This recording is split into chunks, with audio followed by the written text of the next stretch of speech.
Você sabia que as orientações online já são permitidas desde 2012 pelo Conselho Federal de Psicologia? Sabia disso? Mas essa modalidade estava limitada a um atendimento máximo de 20 sessões e com um objetivo muito específico. Letícia, por gentileza, assente-se ao meu lado aqui para a gente bater esse papo junto aqui. Vamos bater papo junto, tá? Exatamente, Letícia. E dentro desse contexto aí, o que você diz para a gente? Então, com a resolução, né, do Conselho Federal de Psicologia, está totalmente liberada a terapia online, da mesma forma que ocorre o atendimento presencial. É sobre esse assunto, então, que nós vamos conversar agora com o psicólogo Samuel Vermelho. Seja bem-vindo, Samuel. Bom dia, Samuel Vermelho. Deus te abençoe mais, tudo bem? Bom dia, tudo bom? Que grande honra, Samuel, poder recebê-lo aqui novamente, viu? Feliz ano novo, feliz ano todo. Obrigado para vocês também, para todos que nos assistem. Gente, tá vendo?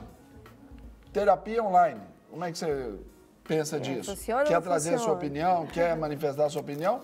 Aqui você tem voz e tem vez. Então manda pra gente aqui o nosso WhatsApp aqui, 984029756, 31, código de área aqui. Manda a sua participação, mas manda ali o seu nome, manda ali a cidade de onde você nos assiste ou do bairro onde você nos assiste e manda pra gente aqui a sua opinião. Beleza? A gente quer saber a sua pergunta e passar aqui para o nosso convidado aqui, o nosso entrevistado do dia. Samuel, existe essa deliberação aí do Conselho Federal de Psicologia liberando aí para esses atendimentos online. O quanto é eficaz sendo online? Eu brinquei com a Letícia no início do programa, falando que uma expressão até que ela já está meio em desuso, mas ainda nos mostra muita coisa. O papel aceita tudo, ou seja, a tela do computador aceita tudo hoje. Como que você vê essa resolução? Qual que é o seu pensamento sobre isso? Bom dia mais uma vez, bom dia a todos que nos assistem. Bom, Serginho, eu vejo como um avanço incrível, né, em relação à possibilidade do acompanhamento psicológico mediado pelo meio virtual, online, por aplicativos. Na realidade, o Brasil ele sempre anda um pouquinho atrasado em relação a alguns países, né? E o atendimento online, ele já funcionava, por exemplo, nos Estados Unidos, na Austrália, Inglaterra, Canadá, já na década de 90. Já existiam modalidades de atendimento não tão avançadas como hoje, por causa, né, da facilidade com que hoje existe a possibilidade da videoconferência, mas já na década de 90 já existia já as regulamentações e tudo mais. O Brasil vem avançando, né, na primeira década desse século e também agora em 2012 teve a primeira resolução que começou a ampliar, abrir um pouco essa possibilidade para orientação psicológica online e agora no final do ano, né, de 2018, em novembro, foi regulamentado uma nova resolução, a 11/2018, que amplia ainda mais, né, o trabalho do profissional de psicologia mediado pelos meios virtuais, né? Mas é aquela coisa, assim como a possibilidade de ampliação, vem também alguns deveres de cada profissional e no cuidado com essa modalidade. Existia, há um tempo atrás, pelo menos assim no Brasil, com os profissionais da velha guarda, eu diria, um preconceito muito grande justamente pelo não conhecimento, por não estar próximo à pessoa, para poder ajudar, né, de maneira presencial. Mas estudos mostram que é cada vez mais eficaz, porque nós estamos mais inseridos, conectados, né? 24 horas por dia. No Brasil, para vocês terem ideia, 93% da população possuem um smartphone, possuem um celular e, consequentemente, acesso à internet. Então, em qualquer lugar que a pessoa tenha privacidade e uma banda larga boa, né? Hoje até pelo uso de dados é possível fazer videoconferência, qualquer lugar que ela esteja no planeta é possível ela ter um acompanhamento psicológico. Então, esse acompanhamento seria por videoconferência ou não necessariamente? Não necessariamente. Ele pode acontecer por videoconferência ou pode acontecer por e-mail ou por chat mesmo, como o WhatsApp, ou mesmo utilizando o chat do Skype ou outros aplicativos que existem. A gente comentou, né, Serginho, que isso é possível conseguir, né, dar um bom atendimento a essa pessoa que está necessitando através de mensagem ou por e-mail, sem esse, a gente chama, né, coloquialmente, tete a tete? Essas pesquisas têm mostrado que o vínculo terapêutico ele não fica defasado, comprometido. Pelo contrário, principalmente as crianças e adolescentes. Tem uma facilidade muito maior de interação, né, pelo meio virtual do que nós adultos ou as pessoas mais idosas, da terceira idade. Então, para crianças e adolescentes é fantástico. Eles conseguem se comunicar, se soltar um pouco mais. E fora que nessa vida tão corrida, né, Serginho e Letícia, assim, o tempo ele fica tão limitado, eu diria, e às vezes as pessoas não têm justamente esse tempo de deslocamento até o consultório, ou então recebem uma indicação, mas mora em outra cidade, mora em outro país, mas recebe, eu quero atendimento com essa pessoa. E aí descobre que ela atende virtualmente, que esse profissional atende virtualmente, isso ajuda, né? É muito melhor você ir a um profissional que você foi indicado por um amigo, por um parente, por uma pessoa conhecida, do que sortear alguém e procurar e ir sem você conhecer qual a metodologia, quais os princípios, como que esse profissional atua, né? Como é que ele trabalha. Mas dentro dessa resolução aí do Conselho de Psicologia, Samuel, eu pergunto para você assim, o que há de dispositivo legal até que proteja o profissional e também proteja a categoria no sentido da ética a ser trabalhada? Por exemplo, eu tenho os meus pacientes, eu entendo aquele ciclo ali, aquele tempo e eu já programo, né, assim, para fazer aquele cuidado nas suas sessões ali, eu já sei onde que eu quero chegar, onde que ele tem que chegar, ok? Agora, se acontece alguma coisa, eu falo, olha, para mim não dá mais para acompanhar você, eu vou te indicar aqui para o Samuel Vermelho e tal, amigo meu, gente boa e tal. Ponto. Tem isso, é uma questão ética. Agora o cara está ali virtualmente, aí chega, não gostei não, o Samuel tá de barba e blusa azul, terno, não, então não quero não, deixa eu ir para o outro, A pessoa se prejudica, naturalmente, porque não vai andar. Mas e quanto ao profissional? Ao cuidado com o profissional, a ética profissional ali? Na realidade não muda, a ética profissional ela continua a mesma, né? O nosso código de ética ele funciona tanto para o atendimento presencial quanto para o atendimento virtual. O que vai alterar um pouco essa resolução que ela traz esses parâmetros para o profissional e a maneira do contrato, como que ele vai fazer esse contato e como que ele vai confirmar os dados também que o cliente passa. Né? Presencialmente você tem acesso lá a documentos e tudo mais. Virtualmente isso é mais complicado. Mas existem maneiras, né, da gente pegar, colher esses dados e verificar se aquela pessoa que está ali é realmente, né, aquela mesma. Mas, Serginho, isso pode acontecer também independente da modalidade. Presencial também, a pessoa pode vir ao consultório e não se identificar com o profissional, né? Como você disse, às vezes olhou a barba, a roupa, não gostou do estilo ou de alguma coisa que aconteceu. Esperava um passo de mágica ali. Exatamente, uma pílula que ele toma e resolve, né, todas as questões emocionais. Então, isso independe, né? Então, eu, por exemplo, já realizei atendimentos muito breves virtualmente e atendimentos de uma duração um pouco maior. Né? Assim como no presencial. Tem pessoas que vêm uma, duas vezes e já não se identificam. Né? O que a gente indica é não pare de procurar ajuda já na primeira tentativa. Às vezes você não se identificou, não estava no momento certo, ou alguma coisa não encaixou, né, no atendimento, você não gostou, procure outro profissional. Um dos grandes problemas hoje, Serginho e Letícia, é que as pessoas, pelo menos no Brasil, não investem em prevenção. Né? A psicoterapia, sendo ela virtual ou a presencial, ela ajuda você a prevenir muitas coisas. Né? Se vocês pudessem voltar lá na juventude e já, né, com uma capacidade de decisão, de escolha amadurecida em relação ao autoconhecimento, quem vocês são, talvez algumas escolhas seriam diferentes. Né? Muitas, inclusive. Hoje, inclusive, né, eu falo agora para o público mais jovem, para adolescentes e jovens, né, Serginho, uma epidemia de suicídio no mundo e no Brasil. Eu sempre vejo vocês acompanhando aqui, falando sobre esse tema, e agora na reportagem anterior falando sobre a mecânica, né, sobre o carro, e na realidade essa é a máquina mais complexa que existe, o ser humano é a máquina mais complexa que existe na natureza, e nós precisamos prevenir, precisamos parar para balanço, parar para poder olhar o que está ruim, o que está errado, e nem sempre a busca pela psicoterapia virtual ou presencial precisa ser necessariamente porque tem um problema evidente.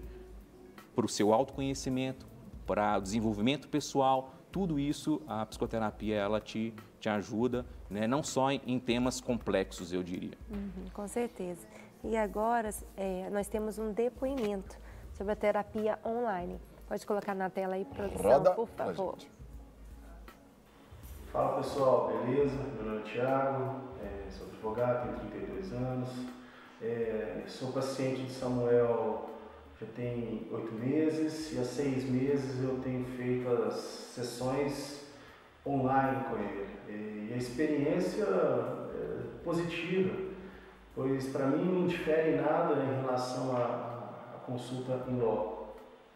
Tem os mesmos benefícios, os objetivos sempre são alcançados, né? E os benefícios disso tudo é que você consegue otimizar o tempo, né? Você tem que ser pontual, óbvio, mas o profissional também é super pontual, e tendo a conexão da internet boa, estável, você consegue fazer tranquilamente a terapia.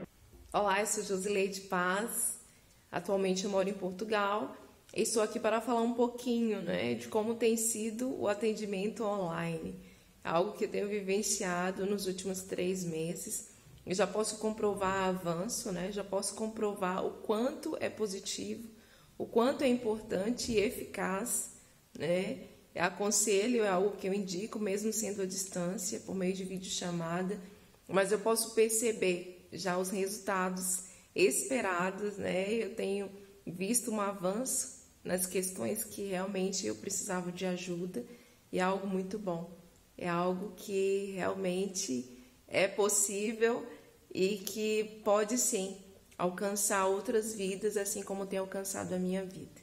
Olha que legal. Dá para alcançar, né, em vários países, então. Exatamente. Aí é o benefício também aí dessa evolução tecnológica, né, que aproxima os que estão longe. Aí tem alguns detalhes importantes, porque, por exemplo, o profissional, por essa nova resolução, ele precisa agora fazer um cadastro no site do Conselho Federal de Psicologia, no EPSI, o cadastro do EPSI. Antigamente era necessário, às vezes, a mediação de um site, autorização e tudo mais. Agora, com esse cadastro, né, o profissional faz lá, coloca os seus dados e apresenta a sua proposta de atendimento virtual, e o Conselho faz essa homologação para que ele possa atender. E é importante... Então é como se cada profissional precisasse de ter ali do Conselho a aprovação para usar esse modal. Exatamente. Então não é só chegar e falar, eu fiz um Skype ali, fiz ali uma videoconferência, está tudo certo. Não, precisa isso estar registrado no Conselho, que também é uma forma de proteção. De segurança. Ótimo. Para quem está sendo atendido e para o profissional também. Uma coisa interessante também, é necessário que o IP do computador, do smartphone, seja registrado no Brasil. Você pode atender para pessoas fora do país, assim, né, eu também atendo pessoas que estão fora do país, mas o IP exatamente, ele tem que estar registrado aqui no Brasil. Eu não posso estar em outro local do mundo e realizar atendimento com o meu CRP ativo no Brasil, entende? Por medida de segurança, e porque o contrato ele estabelece isso, a resolução ela fala sobre isso, e também para cuidado, qualquer problema, né, de jurídico e tudo mais, a legislação brasileira é que vai, da resolução brasileira é que vai mediar aí qualquer tipo de conflito ou situação entre o profissional e o cliente. Que legal, Samuel. E olha só, pessoal, a gente tem aqui participações. Olha né? só, o nosso público querido tem vez e tem voz aqui. Um beijo, então, é para Franciele de Araucária, Paraná.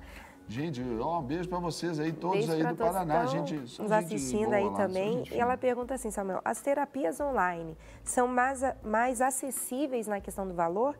E qual seria aproximadamente o valor das sessões? Aí, cada profissional tem liberdade para poder colocar o seu valor.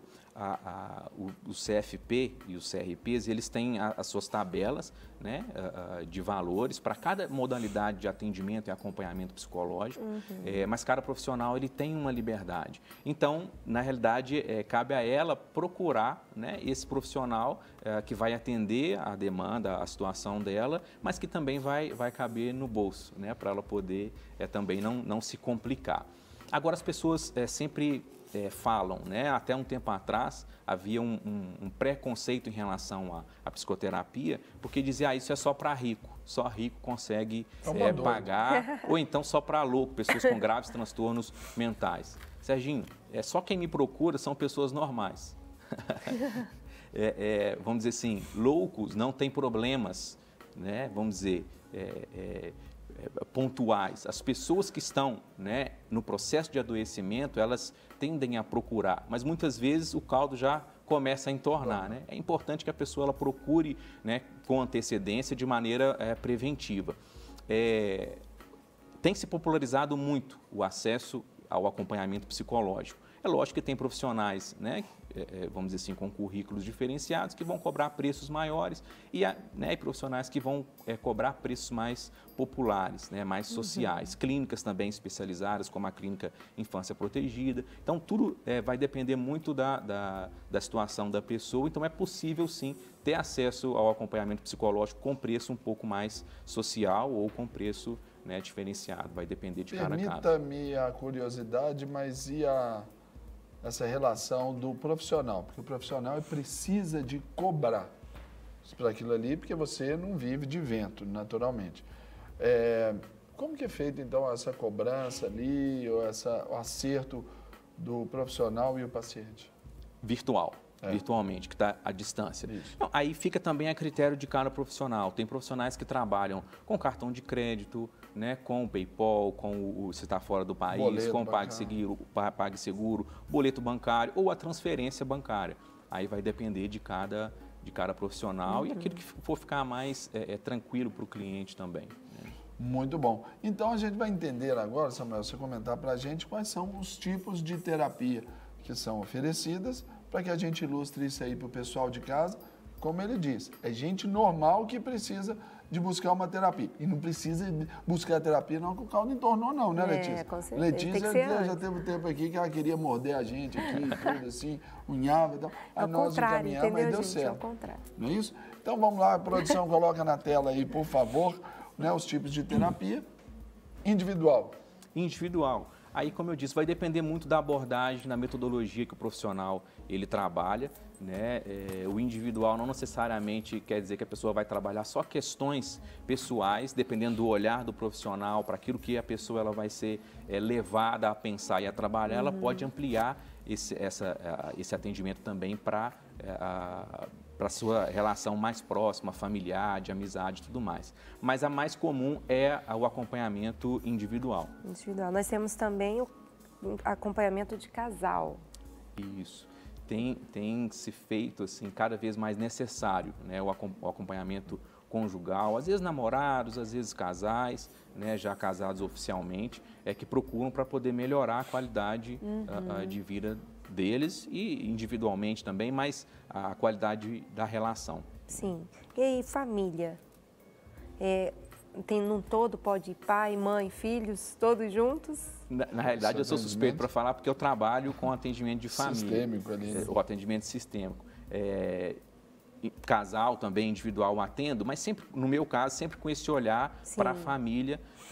E no caso da família, aí depende. Pode ser mãe e filho, pode ser pai e filho, pode ser irmãos, pode trazer outras pessoas. Sogra. Pode trazer, exatamente. Pessoas, né, de um convívio, às vezes um amigo muito íntimo, às vezes que mora ali junto, pode trazer também. Então, o atendimento familiar, ele se baseia nos vínculos. Se existe algum vínculo muito forte de proximidade, a gente convoca, porque todos nós nos influenciamos de alguma maneira. E essa terapia também em grupo, né? Aí também pode ser ali nas empresas, aí tem nas igrejas, isso também é possível, né? Exatamente. A terapia de grupo, ela pode ser com situações semelhantes, às vezes é uma demanda semelhante para todo aquele grupo, ou às vezes demandas diferentes. Aí vai depender do profissional, vai depender também da faixa etária com que vai ser trabalhado esse grupo, né? Mas é possível também, inclusive virtualmente. Gente, olha só para fazer alguns registros aqui, meu querido Samuel Vermelho, nosso psicólogo aqui, gente boa, o cara top de linha. Aqui, ó, bom dia, me chamo Ângela Maria, moro em Cabo Frio, Rio de Janeiro. Olha, Rio de Janeiro. Como faço para fazer a terapia online? Estou precisando muito, gostaria de fazer com um profissional evangélico. Só procurar. Aí o Samuel aí também já está aqui, resolve a coisa. Posso deixar o contato? Nós vamos passar para ela aqui, vamos passar aí tudo, acho na tela, depois coloca lá. Bom dia, meu nome é Solange, do Rio de Janeiro. Que programa maravilhoso. E essa ajuda tecnológica é muito bom. Que Deus abençoe a todos. Solange, beijo para você aí no Rio de Janeiro. Aqui, a Ângela lá de Cabo Frio. Rio de Janeiro aqui, em peso aqui. Todo mundo familiar aqui da Letícia também. Isso. Agora, Samuel, nós vamos ver ali também quando fazer a terapia. O primeiro ponto a ser observado é o desenvolvimento pessoal. Buscar uma psicoterapia para esse desenvolvimento pessoal. Exato. A gente até comentou um pouco antes o desenvolvimento pessoal de uma forma preventiva. Né? Tem uma imagem que eu gosto, eu esqueci quem é o escultor dessa imagem, mas é um homem que ele, na escultura, ele está se esculpindo, né? Se descobrindo.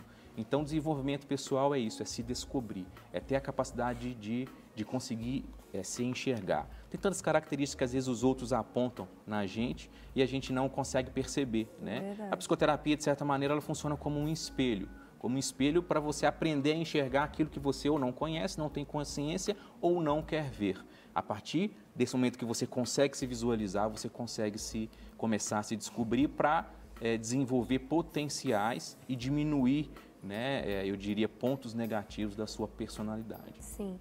E um dos motivos também para quando se deve talvez procurar para fazer terapia é mudanças no comportamento, esse desejo de mudança. Quando você percebe, né, a pessoa percebe que, olha, eu estou mudando, eu estou me sentindo mais com uma autoestima mais baixa, não estou conseguindo avançar, estou paralisado na minha vida relacional, na minha vida profissional, opa, é a hora de E às vezes procurar. as pessoas ao redor também começam a falar sobre, né? Colocam, exatamente, começam a apontar justamente essa necessidade da pessoa procurar ajuda. E aí é que está, né? A gente precisa também aprender a escutar os amigos, as pessoas ao nosso redor, quando começam a indicar, é sinal de que alguma coisa não está legal. A gente também observa sobre os pontos de estresse também, não é isso, Samuel? Estresse, muito trabalho, né? Correria, vida... Ansiedade vai lá, bate os picos totais. A vida nas redes sociais aí frenética, né? Hoje, né, todos nós, você inclusive, né, tem uma vida frenética nas redes sociais. Mais ou menos.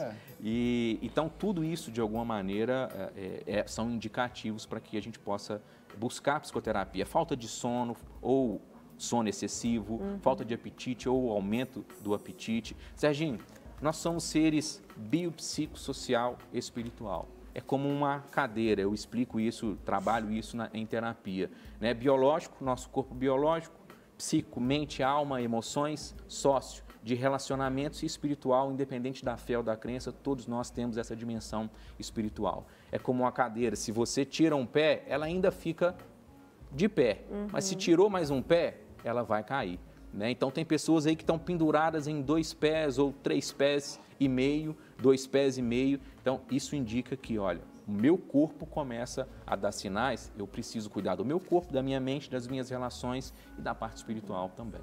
E seriam os sintomas físicos, né? Sintomas físicos. Tem pessoas que começam a ter taquicardia, Exato. Só excessivo e por aí vai, vários sintomas e pensam que há algum problema na saúde física. Mas na verdade às vezes emocional. problemas, até problemas intestinais, problemas que envolvem às vezes dores crônicas, dores de cabeça. Então é muito comum que dores de cabeça tenham a ver com a parte emocional e não só com a parte fisiológica. Mas é importante sempre fazer o check-up médico primeiro, né? E vamos dizer assim, tirar essas possibilidades. Porque dali já falou, olha, clinicamente está tudo certo. Tudo normal. Aí, psicoterapia na veia aí para poder abençoar. E é interessante, Serginho e Letícia, que eu preciso dar esse recado, inclusive para lideranças eclesiais aí, pastores, padres, pessoas que lidam com esse... Pode dar um isso não acontece com liderança, não. Gente, nem tem pressão. E é um grande preconceito também, eu diria, nos meios religiosos, né, em relação ao cuidado de quem cuida. Quem cuida precisa ser cuidado. É preciso, tanto que está aumentando o índice de líderes com depressão e cometendo até vindo ao suicídio. né? Então é necessário que haja um cuidado e que as pessoas que estão ao redor desse líder possam também ajudá-lo a procurar e a cuidar da sua saúde. Não só a saúde mental, mas a saúde física, relacional e a espiritual. E é tão interessante falar sobre isso porque essa síndrome do super-homem, da Mulher Maravilha ali para o líder, é muito pesado. E a cobrança, ela de fato ela é intensa, porque o pastor ou líder religioso que for, ele passa a não ter o direito, às vezes, de dizer um não para uma pessoa em detrimento de si. É tão interessante isso, né? E hoje as pessoas estão com uma capacidade, assim, uma situação difícil em relação à frustração, a perdas. Então, um não, muitas vezes, para um membro, para uma pessoa, é muito difícil. Isso causa um estresse muito grande para a liderança. É uma questão dessa geração. Nós estamos menos acostumados à frustração, a perdas. Então, o líder ele precisa se cuidar, né? Cuidar da sua saúde mental. Às vezes, há um preconceito também em relação à psiquiatria. O líder passa, às vezes, a não dormir bem, a ter problemas de apetite, a ver que esse grau de ansiedade começa a aumentar. Procure ajuda, né? Quando a gente tem uma dor de cabeça, o que a gente faz? Pega lá um analgésico, toma, melhora. Por que não pode ser assim com a dor emocional?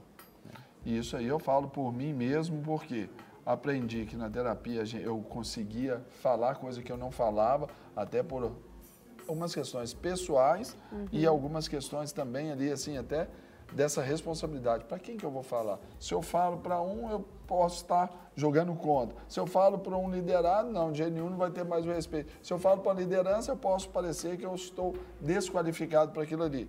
Era aquela cruz e a espada, né? Serginho, quem não é ouvido, morre.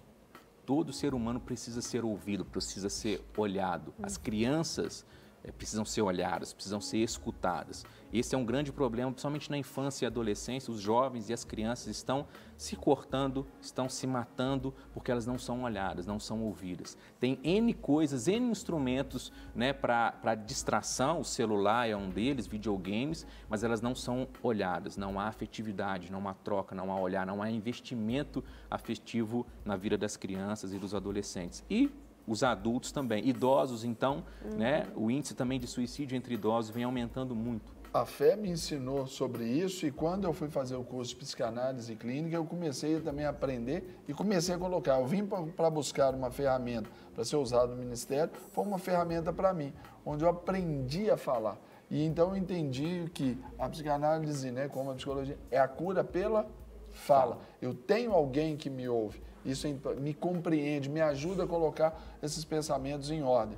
E isso é muito legal, até porque eu descobri algumas coisas e fechei alguns diagnósticos na minha vida, que eu tenho lá o meu acompanhamento com o Dr. Ismael Sobrinho, psiquiatra. O cara é mais doido que eu, na verdade, isso aí é maluco.